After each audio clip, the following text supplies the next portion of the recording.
This is the True North Collective podcast, a gathering of unsugar-coated conversations on authenticity, created by the real-life documentation of everyday humans fearlessly finding their true north. Welcome to Season 4 of the podcast. Who wants to record first? Me. But I don't normally go first. Okay. And mine are lame. So. Hey. All right. Hi, I'm Jenell. My dog likes to hide under hotel beds. The worst feeling in the world is accidentally tugging on your nose ring. And I'm currently freezing in Nebraska. Hi, I'm Tina. I'm obsessed with the show Survivor, but I would never survive because I hate spiders. I travel for the love of food, and I miss that big time right now. My favorite snack is Lay's ketchup chips. Hi, I'm Rachel. I recently went for a walk in the rain and splashed in puddles like a small child. Raisins are making a comeback in my life, and I've been really into playing Roomy Cube with my parents. What is Roomy Cube? I know, I think I'm saying it wrong. As I was saying it, I'm like, I'm pretty sure it might be Rummy Cube? Roomy Cube? I don't know. It's like the coolest game. It's so fun. It's these little tiles with numbers on them, and you like pick 14, and it's almost like gin rummy, but not. It's so fun. So we've been playing it because my parents are my roommates now. I call them my roommates. And so me and my roommates play. Yeah. Oh my God. All right. Who's ever want to be in a relationship with me? Want to come play card? Want to come play with my roommates? I'm sorry. Market that shit. I'm very close with my family. We love to play games. Like that's all marketable. People want It's that. how you story tell it, for sure. For sure. Yeah. I just have to say, Tina, your voice is just like so soothing. I was like, can you just read? I don't know, like anything, and just I'll fall asleep. It's beautiful. You know what? It's so funny that you say that because I literally was shaking. So I'm like, oh gosh, I hope that doesn't come through in my voice. No, It was very calm. it was Very so calm. Like I you could just read into my ear. It Oh, was I should put that on amazing. my resume. You should. That also marketable skill. You could have a full side hustle doing that. There you go. Next. We know somebody who does that. So let us know if you really want to. Don't She tempt makes, me. she makes good money doing it. Okay, Mhm. Lay's ketchup chips. Is that a Canadian thing? Because I know yes. I saw them in Canada. Yeah. Yeah, and you must try it. You can't knock it till you try it. I dip potato chips in actual ketchup, so I think that makes sense. Gross. Kind of the same. You've never heard of it? Have you ever heard of them, Jenell? Ketchup Lay's? Yeah, I think they have them here. You had? Okay, so maybe they do have them here. I just remember when I was in Canada, they had so many flavors that I had never seen of Lay's before. I was like, what is happening? Like We what like else? our chips. Like poutine, cheeseburger. What are some of the other ones? Like I had steak poutine and onions. Like There's that's like, weird. have you heard of Swiss Chalet? It's a chicken brand here, and they have Swiss Chalet sauce. And so there are Swiss Chalet Lay's chips seasonally. That's so okay. I'm just thinking. I'm like deep in thought about this now because I have an obsession with Sir Kensington Chipotle aioli or mayo, depending on who you ask. It's actually problematic. Like I take scoops and I eat it by the spoonful. It's disgusting, and that would be a great Lay's potato chip flavor. So shout out whoever works at Lay's. Make me some. I do remember when I was there, my ex-boyfriend and I used to like go to the grocery and be like, okay, who's going to find the new flavor? Because I think it was at the time when they were just starting to come out with them. So there's like always new ones. Yeah, it's fun. Yeah, and way back when they had contests. So the flavors actually came from submissions from the fans. Wait, like they suggested the submissions. They didn't send them, did they?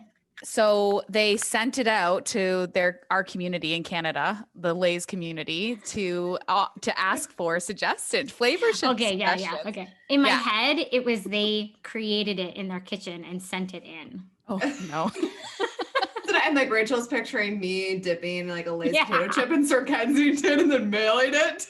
Clearly, that's not what they had people do. But in my head, that's what happened when you said that story. That's funny. All I'm right, gonna I want to mash hear up this cheeseburger and put. Okay, what? okay, so what about Survivor? Because I love those competition reality TV shows too. Big fan. But do they face that many spiders in Survivor? Or is Well, it just there's like bugs. just bugs in general? Okay. Bugs in general that and I just don't like spiders in the house. And so I just put the 2 and 2 together that I would face spiders in the wilderness of Survivor. It's true. You probably will. Are you afraid of moths? Moths. If they come into the house, yes. Okay, yeah. I think See, I don't like them either. Yeah. I think the theme is if anything comes into the house that shouldn't be in the house, I don't like it. Dude, okay. I worked with a chick when I was in Vancouver, and she used to work in somewhere in Australia. And she said, oh, yeah, you have to be really careful in Australia because the boa constrictors will come into the house, even if you're just like, she would be in her house and the screen would be closed. And she came in one day and there was a boa constrictor in her living room. She had to call animal patrol because they'll squeeze you. That is horrifying. Terrifying. Okay. I was having this conversation the other day with somebody, and I don't know if this is normal. Did you guys like play with snakes all the time growing up? Like you'd go to school and they'd be like, no, here's a snake, hold it. No. I don't know what childhood I had, but seriously, like I think every year we'd have, what are they called? Herbivores? Is that what it is? Herbivores? What do they call? I think, what is it called when you study snakes? When you study snakes, what's it called? I literally don't know what you're talking about. Hold on. Well, anyway, the people that study snakes would come in, and I'm Googling this right now, and they would bring in these snakes to the school, and we'd hold them, and they have tarantulas too. Yeah, I like tarantulas too, but I just remember that.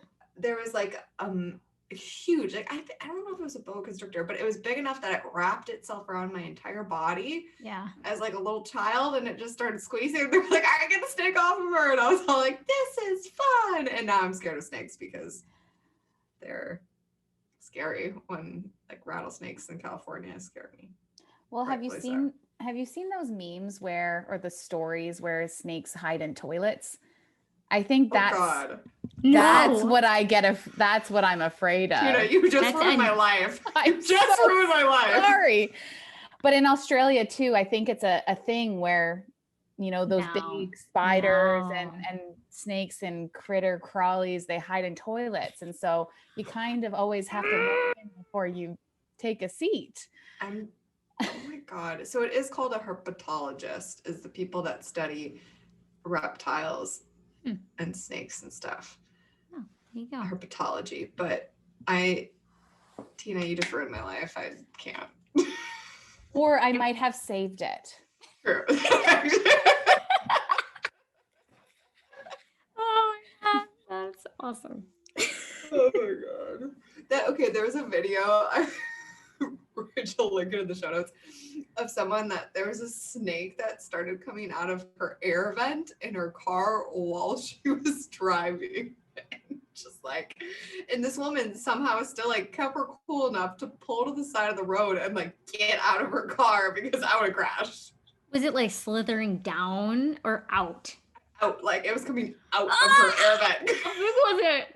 I don't know, like I think it was smaller because it had to fit through like the air vent, but still, like, could you imagine just driving? You're like, no. Holy shit! And then a snake comes out of your air vent. Like, I can't get that video out of my head.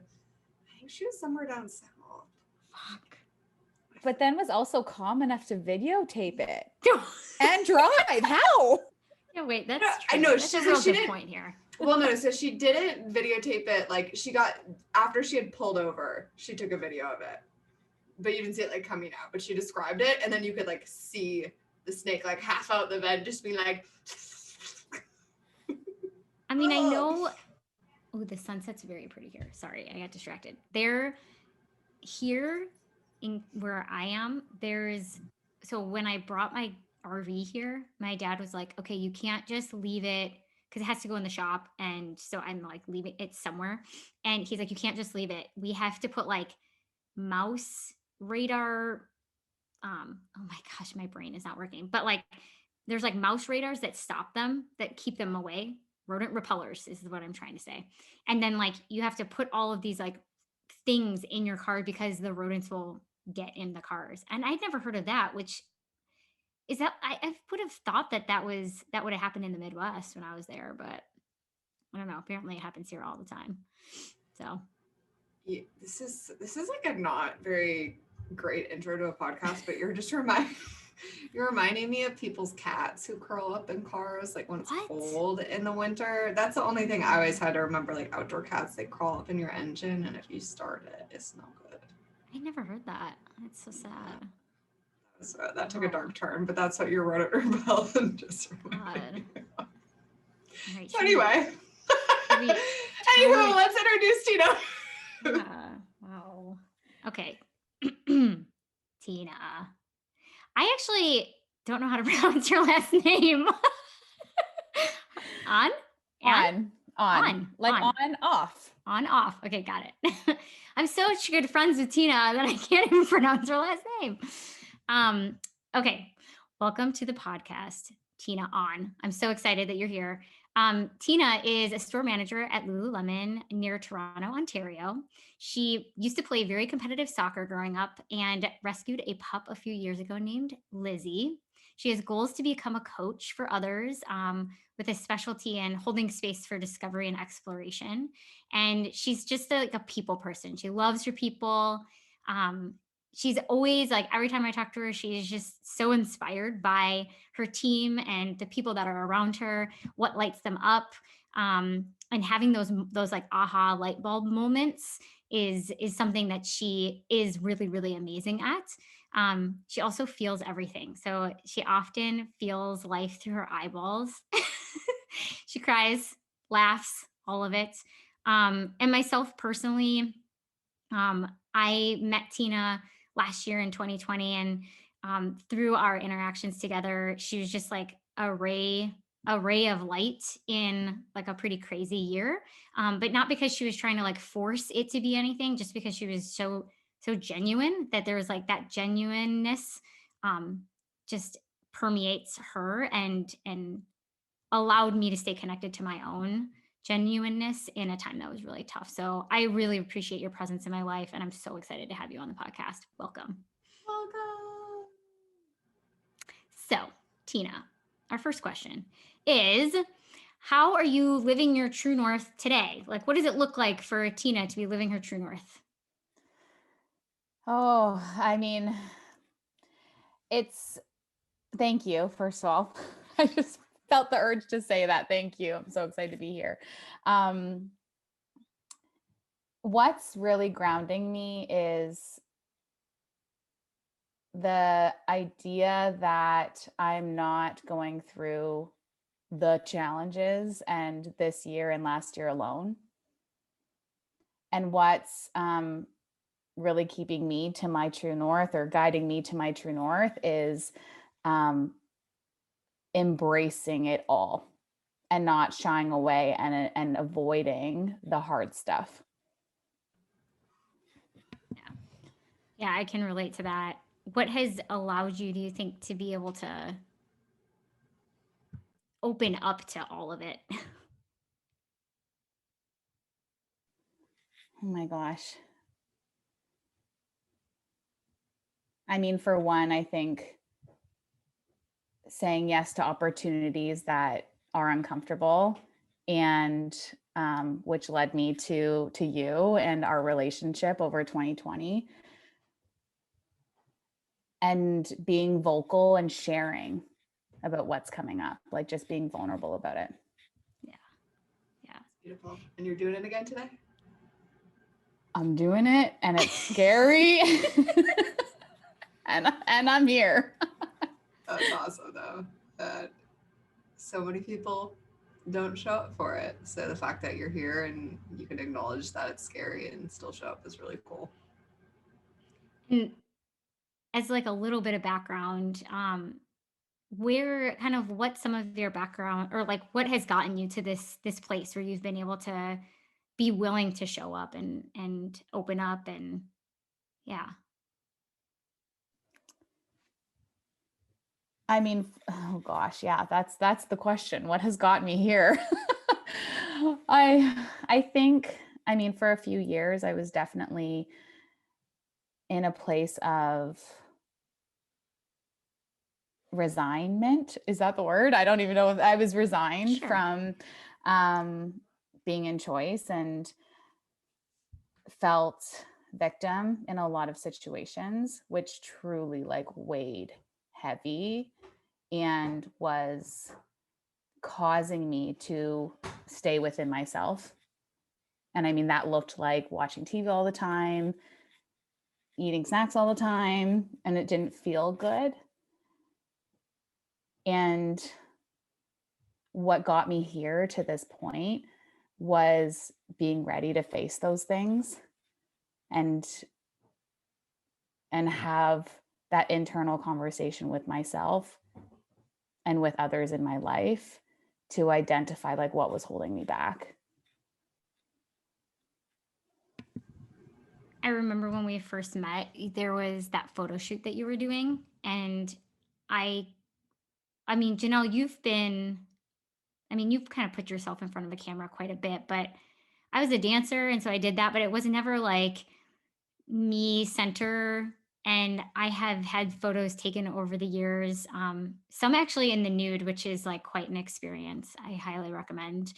Um, but it's such like, to say yes to yourself is what that feels like. And I remember when in talking to you about that, um, that it was like it seemed like a pivotal moment. Um, what made you even think, like, is that what you hoped to get out of that? Oh gosh, yeah. I mean, I went into that photo shoot thinking, let's put myself in an uncomfortable situation. I had won this like opportunity to shoot with a friend of mine 3 years ago. And it took me 3 years to actually book that appointment. Um, and do it and jump in with 2 feet. And I'm the type of person who's always in pictures with other people, and to be in a picture and multiple pictures by myself and essentially see my soul. It was the most empowering experience I've had in a long time. Yeah, and then I met Tina right around the time when she had just decided to do the photo shoot. Okay. And I just remember at the time when she told me like I did this thing, and I was just like, "Oh my gosh, I totally did that." Not the same, but in another way. And it's just interesting because I remember going through that process of like I want to be photographed. Like it felt kind of like look at me. But it was like a spirit, almost like a spiritual experience. Um, and so as I've met you since then, it's, it's hard for me to imagine you not doing those types of things because that's how I know you. Um, so yeah, that's why I was like, what got you to actually shift? Because I can't imagine you not being that way. Yeah, I mean, for that was the first time that I fought against my like limited beliefs around what would it look like if I did this photograph or like photo shoot, and what would people think, and just fought the judgment or the stories I had around judgment in other people. And I did something for me just because it was for me. Like that was that moment and the turning point where I'm going to just do things for me and not Mhm. caring what other people think. Such a big deal. Talk about the anger therapist all the time in the podcast. Give him credit. I don't know if Tina, if you've ever heard of him, but he talks all the time about creating new experiences. And I've always been a pretty action-based person, but to understand more of the psychology behind it, of how they say like when you have limiting beliefs or when you are trying to make changes, like I'm going to say this and it's going to sound obvious, but it's the actions that you take to like prove yourself wrong. And when it starts to be not about proving other people wrong, but literally like, I don't think I can do that, but I'm going to try to do it anyway. That is what actually starts to change beliefs and like change people. And that was something very similar kind of to your story in 2020. I stopped watching TV, not completely, but I used to just binge watch TV, and I used to drink a bottle of wine a night, and I used to eat snacks and do all these things to avoid my feelings, and like really starting to be present with myself was step one. And then step two, when I hit my 29th birthday, I joked and I did it very symbolically, but I went skydiving, and it was just like, I'm just going to start jumping and doing all the things that I thought I couldn't do, or the things that I was scared to do, or the things that people told me wouldn't, like, you couldn't do that in your life, or it wouldn't be possible, or it's not logical, or it's not safe, or it's a stupid idea, or it's not financially secure. And I was like, fuck it, I'm just gonna start doing it all, and like seeing what happens and go from there. And it's very, very relatable in that. I'm curious, after the photo shoot, like what happened after that? The beliefs started to change. Were there other actions or things that you did to continue down the path? Yeah, I mean, after the photo shoot, the next step was sharing the photo shoot with people in my life. And that was also a big moment because I felt like I was really vulnerable. Like it's scary showing a picture of just you feeling all the emotions. Like there, I'm crying and I'm laughing and all the things that they already see me as, and I never believed it. And so that was like the first step. I'm like dying. Are these pictures on your social media? They're so beautiful. They are. Okay. They are. I'm about to look. I'm not being rude on my phone, but I'm a visual learner as well, and so I want to see them. What was the most surprising thing that you heard from people, like when you showed them? What was surprising to you that you didn't expect to hear? Or maybe there wasn't. I don't know. That's just my question. I mean, it wasn't a surprise, but everyone was like, yes, that's so you. Yes, that's so authentic. Yes, that's how I see you. And it wasn't a surprise that they thought that of me. It was a surprise that I thought that of me, if that makes sense. Totally. I broke up with my boyfriend of 7 years, like, what date is it? I don't know. Almost 2 months ago, I guess. That's crazy. And I've been really focusing on, amongst a lot of things, because I've moved and all that, but really choosing myself and getting to know myself. And to be fully transparent, one of the aspects is like my own sexuality, and just getting to know like me and like what feels good, and like what does it look like, and how does it respond, and how do I respond, and do I like my ears getting played with, or like just everything. And honestly, like taking photos of myself naked and like looking at myself. And at first I was like, God, you are cringeworthy. Like, this is like, if anyone knew you were doing this, like, what are you doing? And then I started seeing myself, and it wasn't that what I saw was like, oh my God, she's so hot. Although I did think to myself, oh my God, you are actually really hot. Like, I was like, damn. But it was like, I just started to see me totally differently. And I don't know if it's just at this point in my life, I'm really trying to like, I've sought external validation from partners, and I've sought um, approval from just in like subtle and not so subtle ways. I've kind of like put blinders on my own ability to see what other people could see in me. And um, I'm like I'm seeing myself, like I'll catch my reflection in the mirror and be like, oh my God, I love you. Like, I love you. Or like, I don't know, like there was a photo. I'm sorry, I'm kind of going down a little bit of a rabbit hole, but I'm feeling it. Like there was a photo that I took, and I had like a dimply butt, which everybody has. But I was like, oh my God, it's like the cutest dimply butt. Like I just want to squeeze it. And then I was like, I can squeeze it. Like it was just, I don't know. I'm just very in it. And it's my birthday on Friday. And I'm like, I'm telling people like, celebrate me. And I've written some descriptions for things for the podcast on about myself and to like write about me through the eyes of how I see our guests and to hear what comes up for me has been like a profound experience. So I don't know. That was a really long-winded relatability of like seeing me through the loving eyes that I see other people. Yeah, well, I mean, it resonates with me for big time. I even to this day have a hard time with mirrors. And I know that's something we've chatted about in the past, but just like looking at myself in the mirror and not at a profile. And my habit is to look at myself at a profile and judge and have these negative thoughts. And I've had to really work on accepting like what I look like and all the facets of myself for me, not for other people. And it just goes back to like doing things for me and acceptance. And yeah, it's work. What does that look like in practice for you then? Not turning at a profile. That's my practice, is looking at myself straight on and saying, my mantra right now is I am.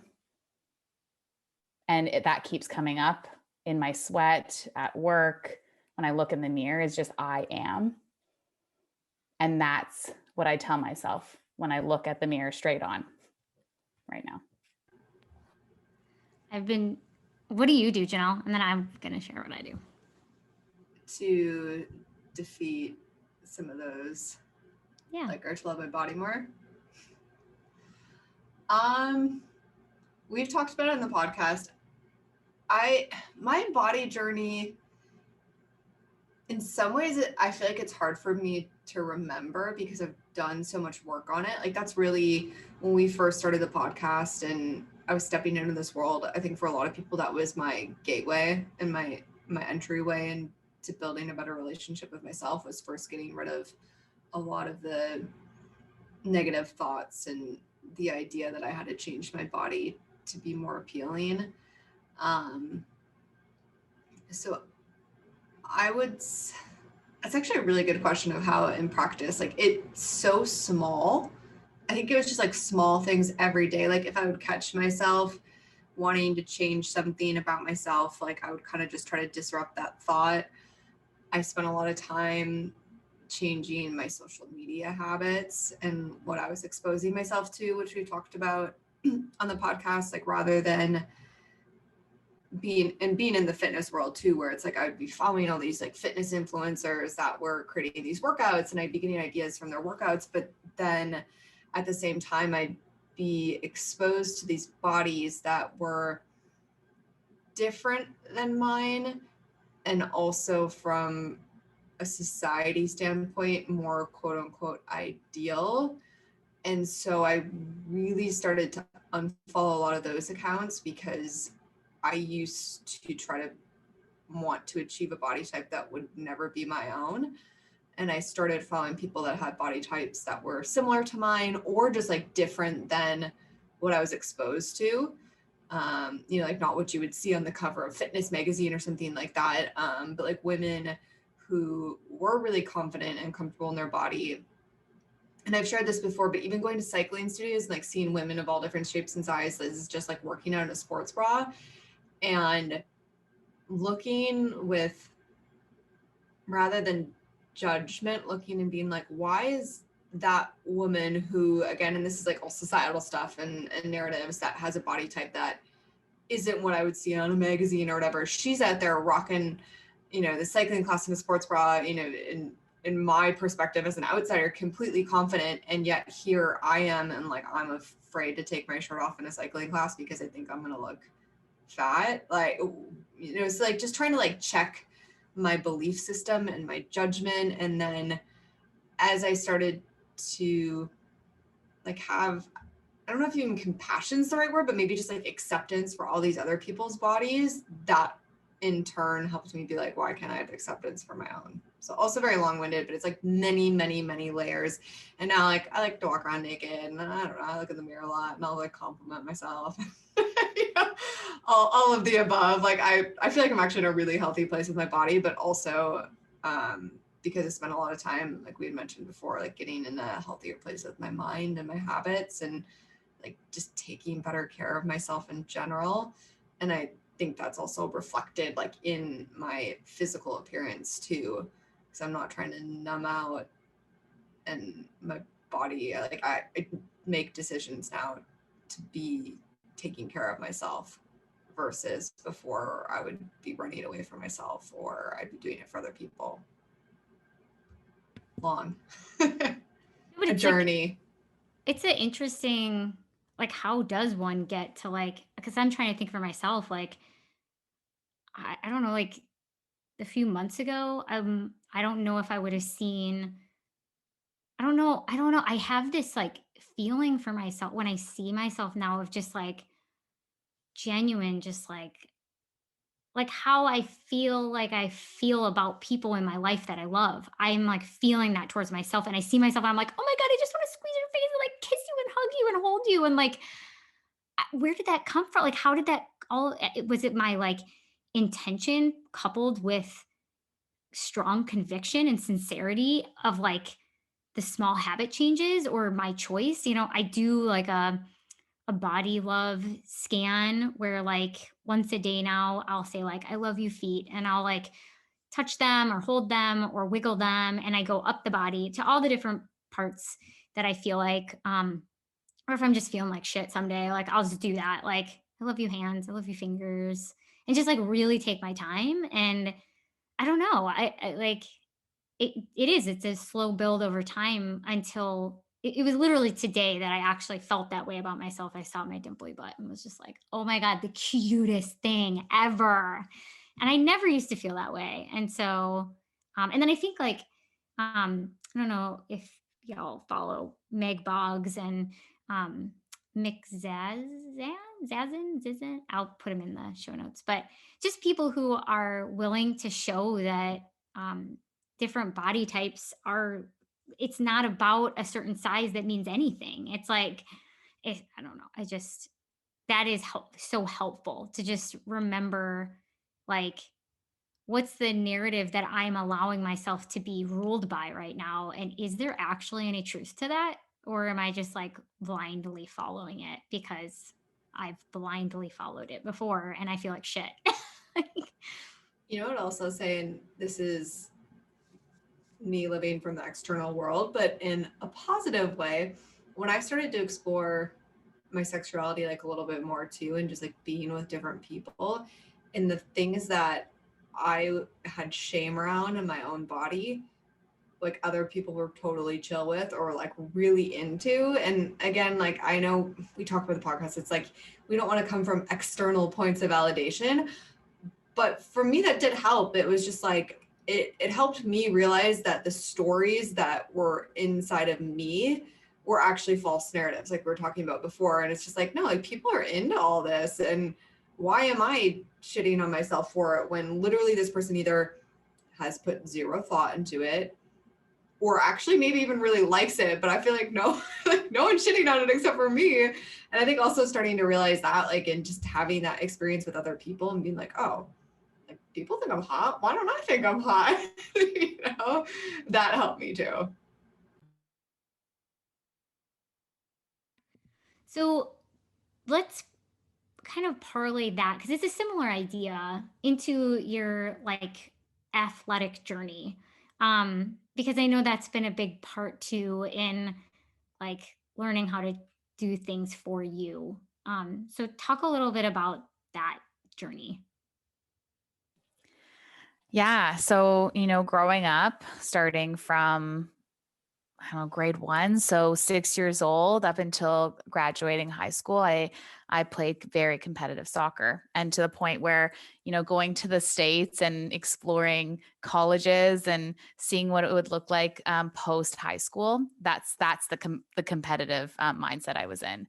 And what I've realized really recently is that it had created this attachment that I had with sweat and exercise and being fit to pleasing others. And when I say that is in the sense of my coach, in the sense of scouts, to get to like an end result and to be acknowledged.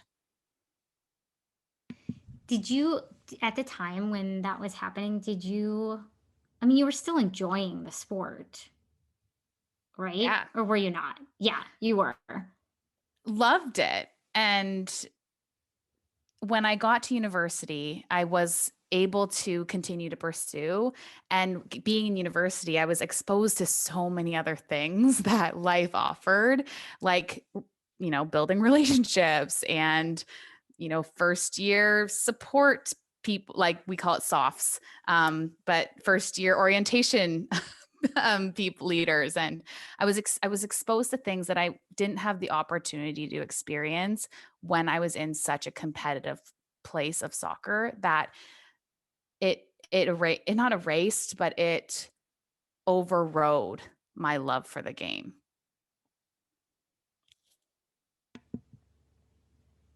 And then when it was coupled, well, I guess I'll ask you, at what point did you start to realize, like, I am playing this for somebody else, not me?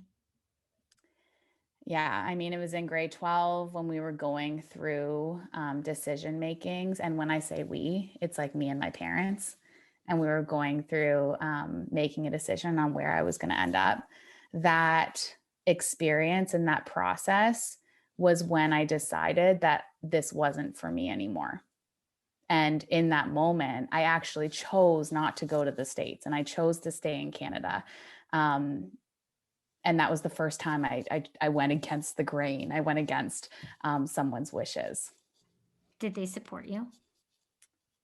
Yes. And I mean, yes, I don't know. yes, felt very supported. And also felt like when there were opportunities within my school at Canada, I went to Western in London, Ontario. So, when I was trying out for the soccer team there, or played, not competitive, but we call it like powder puff. I don't know if you call it that there, like women's flag football. They jumped on the opportunity to like attend games and support. So that um, want from my parents to see me in that space and in that light never went away. I'm curious, when you were finishing up school and you made the decision not to pursue it, was it like a pretty quick decision? Was there build up to it? Were you kind of in the back of your mind, maybe knew it wasn't right for you? Like, what did that process look like? And what was the emotional experience around getting from maybe the seed being planted of, I'm not sure if this is for me, to actually vocalizing and standing in the decision? Yeah, I mean, what I remember, the biggest memory that I have is how I felt throughout the whole process. And I was fighting the urge of disappointing people, and kept everything in on, what I didn't want and what I did want, and didn't actually share it. I think it was months into the process. Like, when you go through the scholarship competitive sport process, it's years. And, you invest a lot of time, you invest a lot of money. And so a lot of that pressure of not going to a school in the States for soccer, I felt everything, and I was devastated until I cracked, essentially.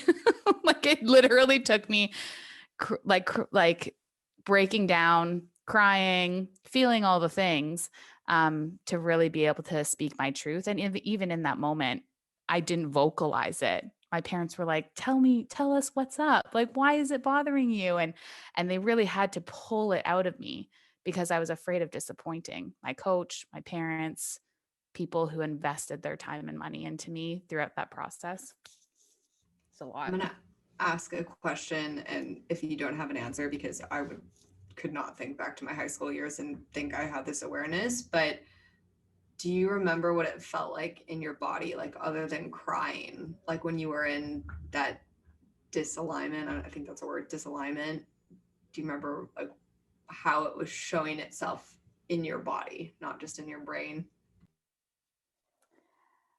I mean, not really, but what I can imagine and what feels true is that I was like nauseous because it was like I was holding so much in and it just felt like heavy and sick and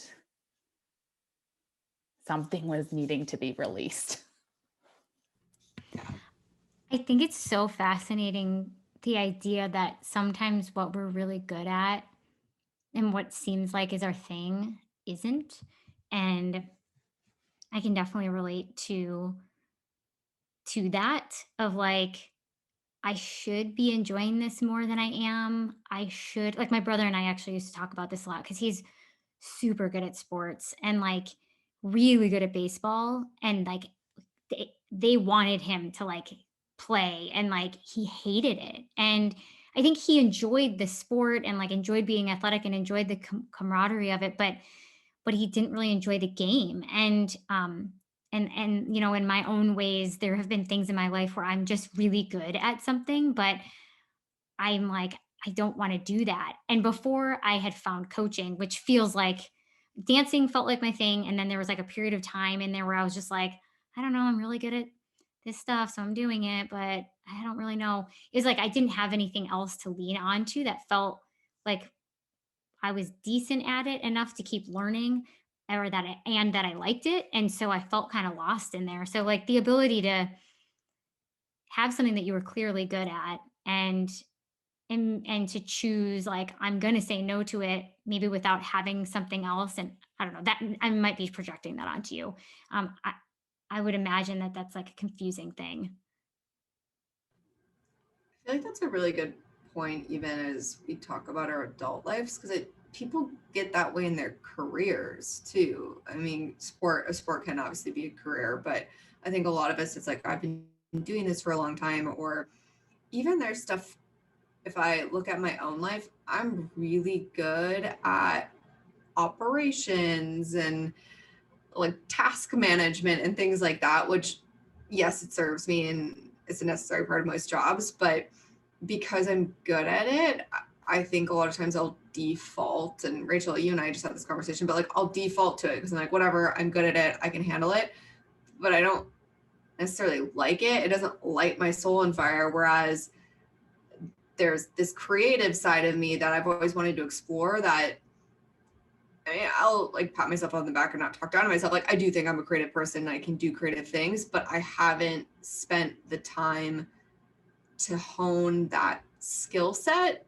So when I think about like applying for a job or having a career that leans into more of my creative side, a lot of people, it's like, well, what are you really good at? And it's like, well, I don't know if I'm actually that good at like creativity in a career sense, but I know that really excites me. And that, I mean, there's many layers to that too. I'm calling bullshit on that.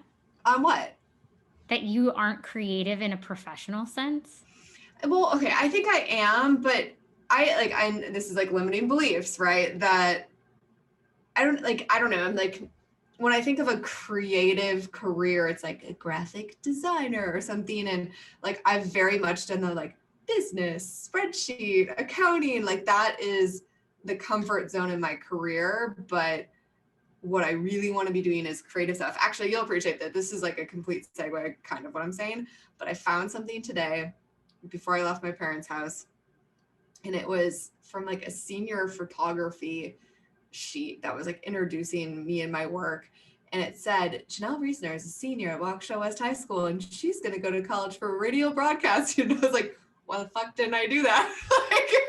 That's like what I wanted to do. Like, I'm still interested in that. And so similar, like, and relatable to just talking about your senior year of high school. It's like, when did I just decide that that wasn't something I was going to do? And I don't regret my business degree, but like, I went for the very safe, like, secure, like, get a business degree and take accounting classes. And now I feel like I've completely segued off of my point, but I think when people are looking at careers or what they want to do with their life, and people are just like, well, what are you naturally good at? It's like, yes. And like, have you given yourself the chance to hone skills and really build them? Or have you always shut that part of yourself down and you just don't think you're good at it because you've never really given yourself the shot to maybe try something other than soccer or business and Excel spreadsheets and admin tasks? I mean, what's coming up for me there, though, is that I think being good at something gives us comfort. And that is, why in the career mindset, like, it's comfortable to go to the place that you're good at. And it's scary to look for and explore things that you're interested in and that light you up, but you're actually not good at it. And that's where the, like, conundrum is. Yeah. Yes, it is.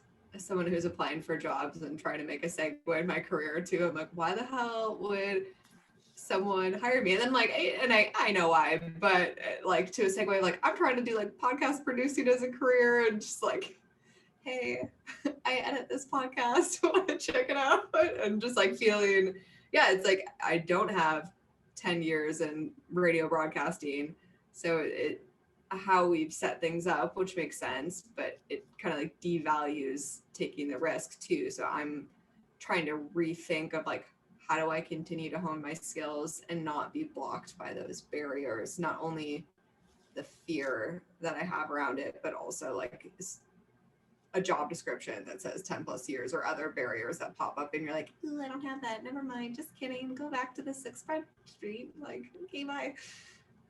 What's stopping you from getting whatever you need to be able to become a radio broadcaster? Trying. What do you mean? I mean, in the simplest form, I just never given myself a fair shot, which I think is kind of what I'm saying. Like, I actually truly believe, like, if you really, really, really want something, and we can go into like essence versus form, which we talk about. In essence, I think you can get that. Like, if there are, I've been going on this manifestation journey, and they talk about manifesting things, and they say, you can't manifest like a specific thing. Like, if there's just like one of something in the world, like, no, you can't control the world that much. But if there is like an abundance of something, which most things there are, like, for example, a podcast producing job, I can't manifest like, I want to work this exact job and they're only ever going to hire like one person ever, which isn't true. But like, if there are multiple podcasting producing jobs, or a company is growing, like, I truly think if you try hard enough and you're intentional and you really go for it, like, I think you can get what you want. But it takes patience, it takes tenacity, it takes resilience, it takes so many other things. It takes, like, unblocking yourself to be able to get there. And this is a long way of answering your question, but I haven't done the work yet. Or you just I'm already doing it. Or you just fucking do it. Yeah, I mean, yeah, and exactly. And I'm already kind of doing it, right? Like, I'm finding a different way, because that's one path to be a podcast producer, is to apply to work for a company. Another path is to start your own fucking podcast like we have, and technically I'm a podcast producer, but it's like different paths and figuring all things out. But enough about me. I feel like we're talking about it's just Jenell's ambitions. The reason I asked is because I listened to a podcast this morning with Jonathan Van Ness. I freaking love him. And he was talking to this woman who is a Holocaust survivor. She was at Auschwitz, named Dr. Edith Egger, I think. And she was talking about how she ended up getting into psychology when she was in her like 50s. And when she finished the program that she was in, one of her mentors said, okay, in order for you to be really like, you really should go to and get your master's degree. And she was like, I'm in my 50s. Like, if I do that, I'm going to be like fucking so old. Like, I'm not going to do that. And he was just like, I'm not going to say I'm not going to say it well how she said it, but she basically was just like, age is just a number. So I could either tell myself, oh, I'm too old for this now, so I missed my window. But like, now she has the master's degree. She's 92. She's been able to fruitfully use that degree for 30 years. It's just like interesting how we make excuses for things that we want to make excuses for, and that it actually, I don't know, it's actually right there if we just do it. And I'm talking to myself too with my own stuff, but I thought that was interesting. So limiting beliefs goes back to what Tina said. It's like we all have them, and they are like, sometimes I think that's the biggest roadblock. Like, that is actually what's stopping most of us, is just ourselves. Like, get out of your own way, which is way easier said than done. which is also, I think, lately for me, it's been about action. Like, I can have the beliefs, I can have all of the things, the mental processes, but if I don't get up and make the damn bed and take the shower and take the habits, do the things that are going to, take the step in the direction that I want, it's like all that stuff is like great. I don't know. I think there's a quote out there that's like, if you're just constantly working on yourself but not actually living, like, then what's the freaking point? And it kind of reminds me of that a little bit too, of that dance of like working on self. But the action piece, which if you would have talked to me 3 years ago, I would have been like, rah, rah, rah, rah, rah. Like being is where it's at. And now that I've spent quite a bit of time leaning into the being, I mean, the action is 100%. Like there can be a cavernous gap between me having all my shit together, knowing the right belief and desire, but if I am not going to take the step towards it, then it's like almost a moot point. So I don't know. I've just been playing with that lately. Well, what scares me more is like, yeah, what if I do get that job? Or yeah, what if it does work out? That actually freaks me out a little bit.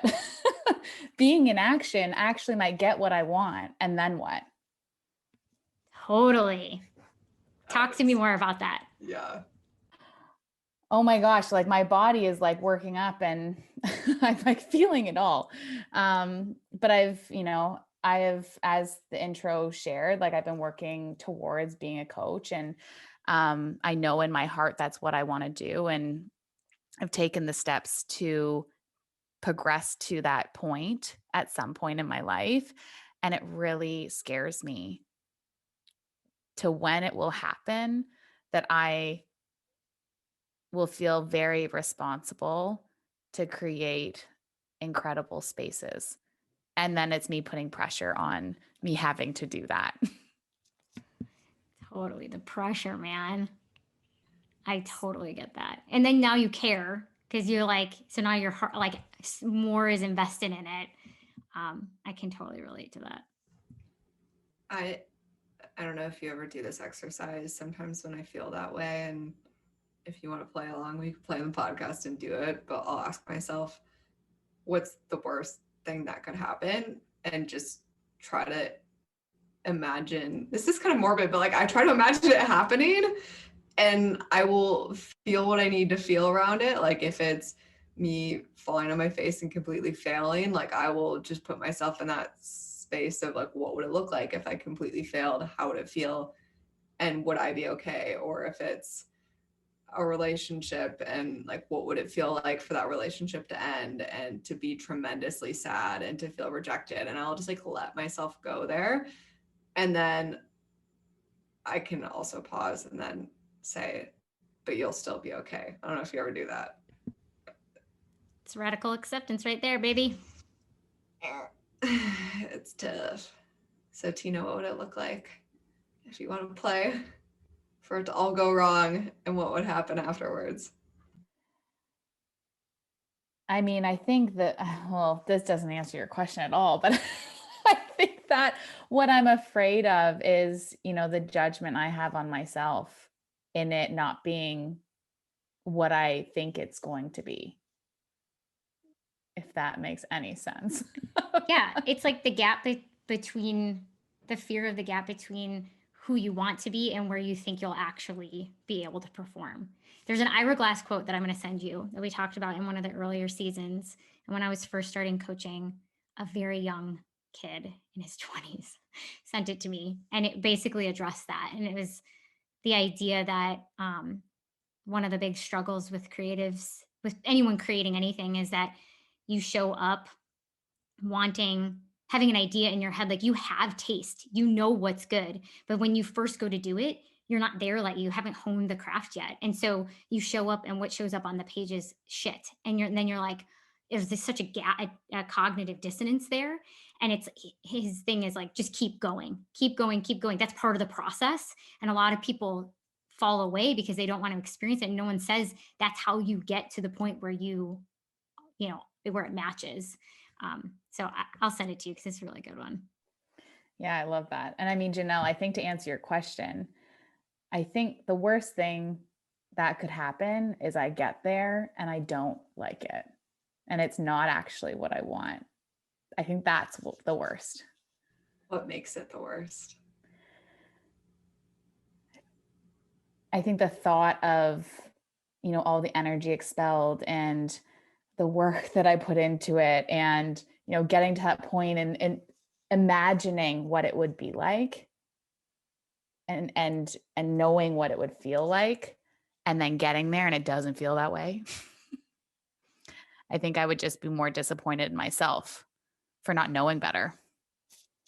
Ooh, one of my least favorite phrases to use. Should have known better, which is never true. Rachel and I were just talking on the phone today about that, and because I have felt that in many things. It's like the feeling that you've wasted time, or that you didn't know something that you should have known. But it's like, how do you know unless you try, unless like you go through the experience and you experience it fully? And we were even talking about the idea that like sometimes we try the same things and like we make the same quote unquote mistakes. And I've been doing, like I said, like a lot of manifestation work through this group called to be magnetic.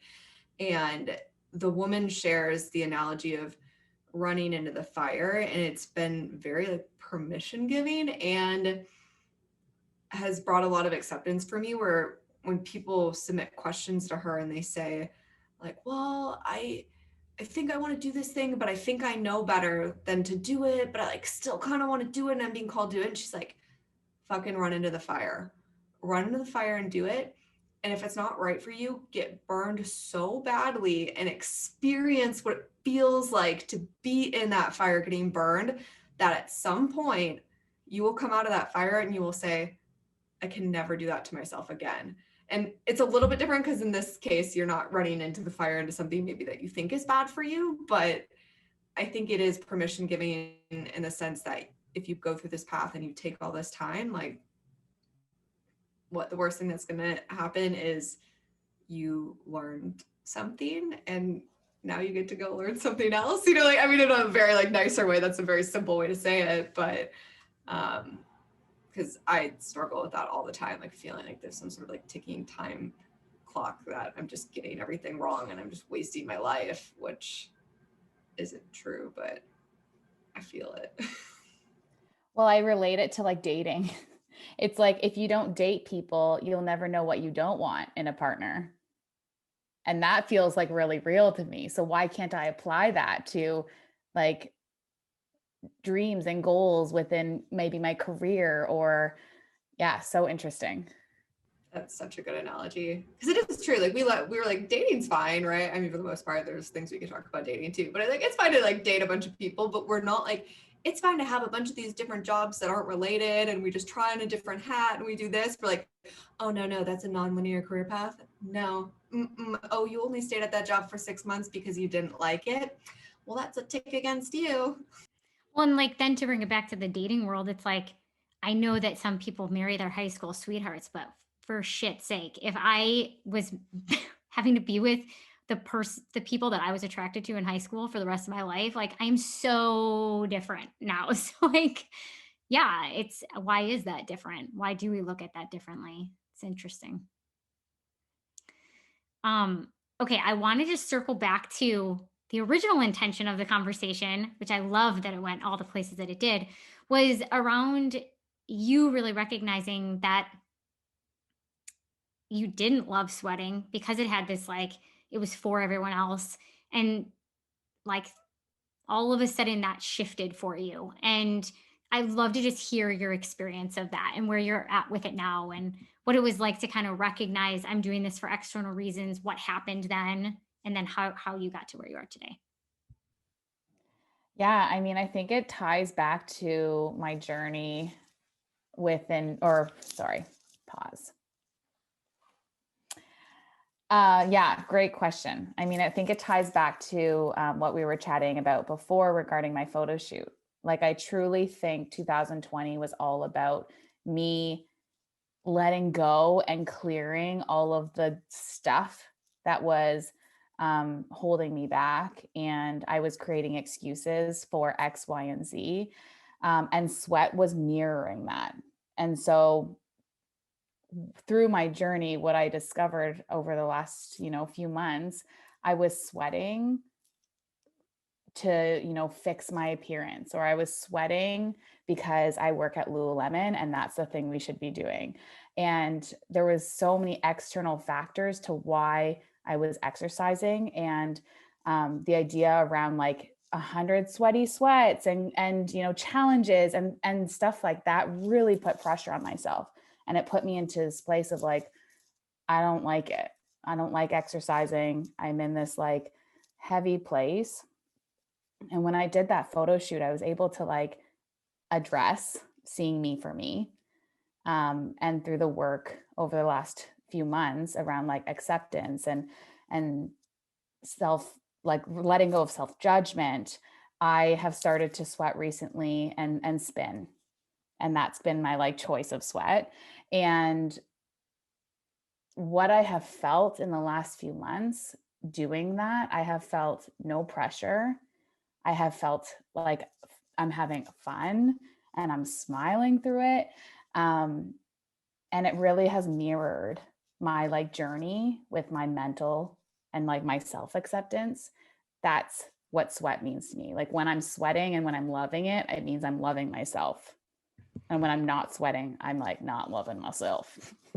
I love that mirror idea. And like, maybe not the sweats are the mirror for everybody, but that a facet of your life can actually be an indicator of what's going on the inside. And because I think sometimes it can be really daunting to be like, well, what's happening in there? Because we don't really spend a lot of time like checking in and answering those questions. It can kind of be like, I don't know, it just feels but to have one of the facets of life be a barometer check of what is happening inside is like kind of a cool hack into seeing and getting insights for yourself on like if things are working or not working. I love that. It's like sleep. Like I think that I consider sleep in the same way. When I'm not sleeping, it means I'm overthinking about something. And when that happens, it like triggers me to reflect and figure out what is causing that. It's such good awareness. I recently, like I've experienced quite a bit of anxiety just throughout my life in general, and it's always been this like bad thing that I need to solve for.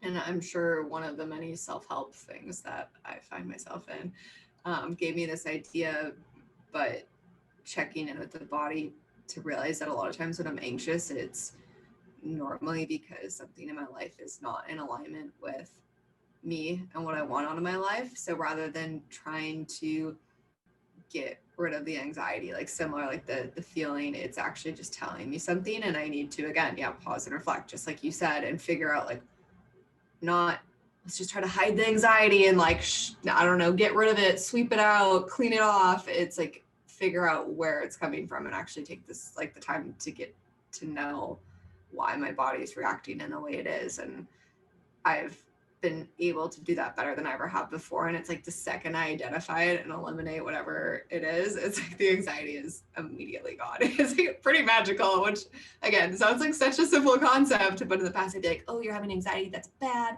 I don't know, just like take a bubble bath, go nap, like just try to do whatever to get rid of the anxiety. And it's like, or, you know, take the time, and it might take some time to figure it out, but like get curious as to where it's coming from and address the source, rather than, I mean, we could relate that to like our healthcare system, like rather than just, you know, taking an ibuprofen for the pain, we'll like actually figure out why I'm in pain.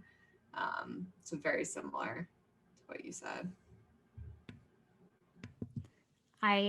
Recently, I've always had like the body part for me that is the most like, that I've had to work the hardest to love is my stomach. And um when I am stressed out, I get very bloated, and it's been historically embarrassing for me. And when I started when I moved back home, um, I started getting bloated, and I was like, "What's happening? What's happening?" And I started like, I'm just relating, like, oh my gosh, totally what you said, Janelle. Like, I was started hating on myself. I started being like, "What's happening? Oh my gosh, how could," like, I was being so judgmental of the fact, instead of going, "Oh, sweetheart, you're bloated because what usually stress, like stress bloats you." And I don't, it's like it was my body trying to communicate with me. It wasn't trying to be an asshole. It wasn't trying to be like, I hate you and we're going to now do the thing that makes you uncomfortable. Like it was like, hey, pay attention. I'm we can do better for ourselves. And like, well, thank God we've been in these conversations and for the last few years, because I was able to like catch myself after, it was probably a few days. And then I was just like, oh my gosh, I'm being really hard on myself right now. And really, my body is just trying to tell me that it needs some love. And so I immediately, it was like, just like you said at the beginning, Janelle, it was like, instead of trying to force my body to change, I started loving on myself. And then naturally, I stopped eating the things that I was just, I was like, I bought like 8 bags of cookies or something and like ate them in a bag a day. It was insane. I was like, clearly you are stressed out and trying to not face something. But it was like once I started paying attention to myself, like I didn't even feel the urge to use those tactics anymore. And um yeah, it is interesting. All right. Like things are communicating to us. They're not trying to be my body is not trying to be an asshole to me. It's just trying to tell me something. Yeah. Is there anything else about this that just feels like needs to be said around learning how to sweat for you, learning how to live for you? Yeah, I mean, the thing that keeps coming up for me is like that feeling of guilt. And that's when I know that my body is telling me something. That's when I know I need to really just sit in this place and accept like what is happening.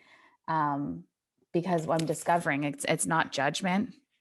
It's when I feel guilty and when I feel like I'm disappointing myself. That's when sweat and the lack of motivation comes up. And then it's that vicious cycle. I mean, maybe I don't love that we're all experiencing negative emotions, but I love that we all just basically said the same thing, but it was tied to a different emotion, like, but similar experience, that our body kind of has its like default thing and we have a different word for it, but really it's this similar experience. And that the quote unquote negative experience, or default negative, can actually be used, I don't know, when you neutralize it as like, oh, this is just a red flag. It's just like it's a warning signal that my body is giving me, not that it's doing something wrong. Like that's a pretty cool way to actually look at it, instead of just further hating on yourself. So yeah. Oh, this conversation's so juicy. Hey, Tina, did you have something to say? I see yourself unmuting. Oh, sorry. Oh, all I wanted to share was that I definitely heard and felt the same thing, Jenell, that like we were all feeling the same experience, and what that just grounds me in is like I'm not alone. And in these moments when I'm at my heaviest and my darkest, I feel like I'm alone and I can't get out of it. And this conversation just like reiterates like you're not alone. People relate, ask for help, talk. And this really just like grounded that for me, reiterated it.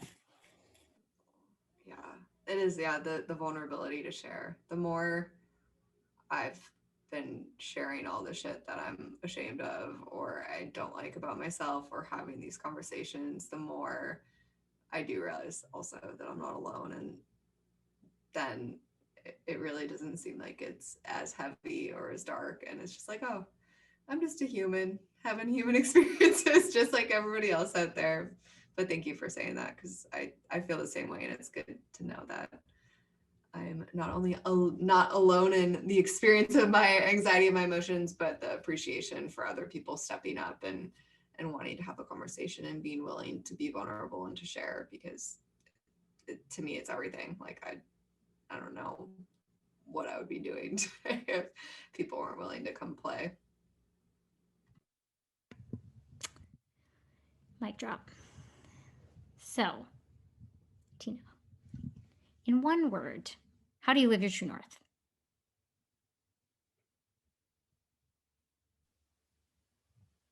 Messy. Fuck yeah. It's one of my favorite words. Yeah, that's a great one. That's such a good one. God, I love you. All right. And if people want to get in touch with you, connect with you, learn more about you, where shall they do that? Love Instagram. What's your handle? Oh, Tina Ahn underscore. Okay, Can you perfect. spell We'll your put it. last name? We'll put it in the Yes, show notes. AAHN. I've never been asked what your handle question, so I'm like, That's what oh it's gosh. called, right? I don't know. I'm Yeah, it's your old. handle. I was gonna say Handle. my question was gonna be how can people slide into your DMs, but whatever, you know. Insta. Insta, hit me up, followers. Like for Delete. follow. Oh, funny. Gosh.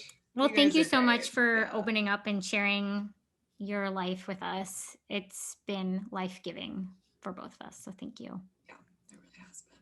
Yeah, thank you so much for having me and allowing me to share.